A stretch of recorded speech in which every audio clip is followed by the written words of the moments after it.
कुछ लोगों की ज़िंदगी में शायद उनका मकसद ही यही होता है, जाने अनजाने में वो मकसद बना चुके होते हैं कि किसी न किसी तरह से उन्होंने उन दूसरे लोगों पर तनकीद करनी है, उनके हर काम से उन्होंने कोई ना कोई कीड़ा निकालना है, उनके किए हुए हर काम को उन्होंने रिजेक्ट करना है, उसमें से नुक्स निकालने हैं, उसमें से मसाइल निकालने हैं। बहुत खूबसूरत कहानी आपके सामने रखता हूँ, क्योंकि हमें पता है कि हमारा जहन कहानियों से बहुत जल्दी सीखता है। इसलिए मैं कोशिश करता हूँ कि कोई ना कोई कहानी आपके सामने लाई जाए, एक ऐसी कहानी हो जिसको सुनने के बाद हम सोचें और उसके ऊपर अमल करें तो हमें बहुत आसानियाँ मैसर आ जाएं। जंगल में बादशाह ने ऐलान कर दिया कि जो मैंने महकमे बनाए हुए हैं, उनके जो अफसरान हैं उनको मैं ये बताता चलूँ। उनके लिए उसने ऐलान कर दिया कि भाई अपने मातहतों को समझाने के लिए आप डांट भी सकते हैं, मार भी सकते हैं। ये कानून नाफज कर दिया। खरगोश जो है उसका जो बॉस था वो बंदर था।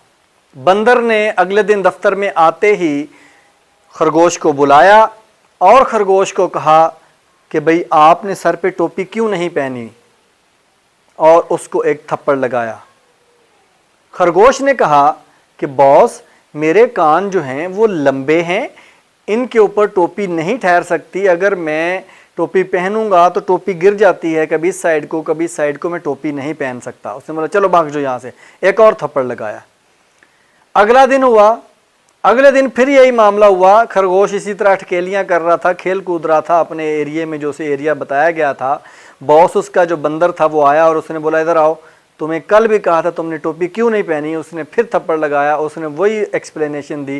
उसने फिर थप्पड़ लगाया कि आगे से ज़ुबान लड़ाते हो, भाग जाओ इधर से। कुछ अरसा, कुछ दिन ये काम चलता रहा कि उसने खरगोश को थप्पड़ मारने, उसकी एक्सप्लेनेशन पे उसको और मज़ीद मारना और कहना कि आगे से ज़ुबान लड़ाते हो। खरगोश ने सोचा क्यों ना ये मामला मैं बादशाह सलामत के सामने रखूं और बादशाह को बताऊं कि ये मामला पेश आ रहा है। खरगोश ने जंगल के बादशाह से शिकायत लगाई कि ये मामला है। उसने बंदर को बुलाया, बंदर को बताया कि ठीक है भाई, मैं आपका जो मसला है सुनता हूँ। खरगोश को मुतमिन करके भेज दिया कि ठीक आप भी जाएं, मैं इसको समझा देता हूँ आपके सीनियर को, आपके बॉस को।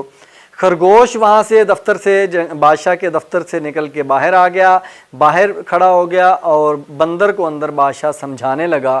कहता है कि भाई मैंने ये ज़रूर कहा था कि डांटना भी है, मारना भी है, लेकिन उसकी कोई लॉजिक भी होनी चाहिए, उसकी कोई वजह भी होनी चाहिए ताकि सामने वाले को महसूस हो कि वाकई मेरी गलती है। तो बंदर ने पूछा फिर मैं कैसे मारूं? उसने बोला मिसाल के तौर पे आप खरगोश को कहते हो कि जाओ समोसे लेकर आओ। जब वो समोसे लेकर आए तो उससे पूछो कि चटनी लाए हो। अगर वो कहे नहीं लाया तो उसे एक थप्पड़ मार दो कि क्यों नहीं लाए, चटनी लेकर आनी थी। अगले दिन दोबारा फिर जब समोसे मंगवाओ तो जब पूछो उससे चटनी लेकर आए हो, वो चटनी अगर लेकर आ जाए तो वो उससे पूछो कौन सी लाए हो। अगर वो बोले दही वाली लाया हूँ तो उसे थप्पड़ लगा दो कि तुम मीठी चटनी क्यों नहीं लाए। और अगर वो कहे मीठी चटनी लाया हूँ, दही वाली चटनी नहीं लाया, तब भी उसे थप्पड़ लगा दो कि दूसरी चटनी लानी थी। इस तरह से आपके पास एक बहाना, एक लॉजिक होगी जिसके ऊपर सामने वाला जो आपका मातहत है वो एतराज़ नहीं कर सकेगा। बंदर ने बोला ये आपने बहुत बेहतरीन तरीका बताया है। खरगोश ये सारी बातें बाहर सुन रहा था। अगले दिन जब बंदर ने उसे कहा कि जाओ मेरे लिए समोसे लेकर आओ, वो समोसे लेकर आया और साथ वो दोनों चटनियाँ भी ले आया। उसने कहा समोसे लाए? उसने बोला जी लाया हूँ। उसने बोला चटनी लाए हो? कौन लाया हूँ जी। कौन सी लाया? उसने बोला मैं दही वाली भी लाया हूँ और मीठी चटनी भी लाया हूँ।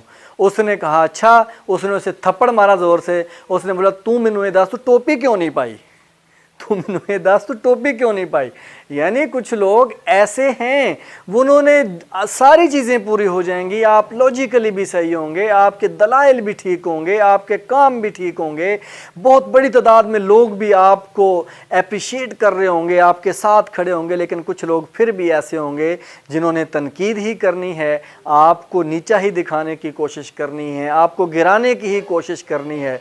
असल में वो जो आपको गिराने की कोशिश करते हैं रियल लाइफ में, एक्चुअल में वो ख़ुद गिरे हुए लोग होते हैं, ख़ुद वो कम ज़रफ़ लोग होते हैं। लेकिन उनको शायद कोई रुतबा मिल चुका होता है दुनिया के एतबार से, उनको कोई रैंक मिल चुका होता है, कोई अख्तियार मिल चुका होता है, वो उसका नाजायज़ फ़ायदा उठाते हैं। तो अल्लाह ताला जो है वो इंसान को देकर भी आज़माता है और लेकर भी आज़माता है, और ज़्यादा जो बड़ी आजमाइश होती है वो अल्लाह ताला इंसान को देकर आजमाता है कि इंसान को जब कोई रुतबा मिल जाए, माल दौलत मिल जाए, एक थोड़ी सी तरक्की मिल जाए, तो उसका जो लेवल था, जो उसकी असलियत थी, वो उससे निकल के अपने आप से बाहर आ जाता है, वो ज़्यादा लोगों को तंग करता है, नुकसान करता है। इस तरह के लोगों से बचने के लिए आपको ख़ुद से सोचना है। आपने भी सोचना है कि जब मुझे कोई अख्तियार मिलेगा, मुझे कोई ओहदा मिलेगा, मेरी कोई तरक्की होगी, तो मैं कभी भी अपने जो सब ऑर्डिनेट्स होंगे, जो अपने साथ काम करने वाले होंगे, उनको नाजायज़ तंग नहीं करूँगा, उनके साथ कोई ऐसा काम नहीं करूँगा जिससे उनकी दिल आज़ारी हो या उनको कोई मसाइल ज़्यादा आना शुरू हो जाएं।